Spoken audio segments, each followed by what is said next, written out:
Mga ka-sports, grabe.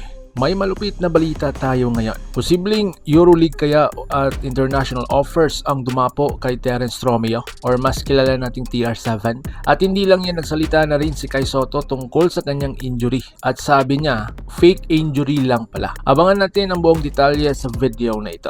Kung trip mo po ganitong content, paiwan ng follow at pa-subscribe na din. Tara po, simulan na natin. Mga ka-sports, kung hilig ninyong bumili ng mga Gilas jersey, Gilas accessories at mga gamit na pang basketball habang nanonood po kayo sa aking mga videos, kindly check this basket on this lower part ng ating video at magpa-pop up yung ating mga items sa gilid. Mga legit po yung mga items dyan, and see to it po na makabili po kayo ahead of time kasi meron po yung mga discounts and mga promos depende po sa seller. And also, kunting suporta din as a content creator po. Salamat!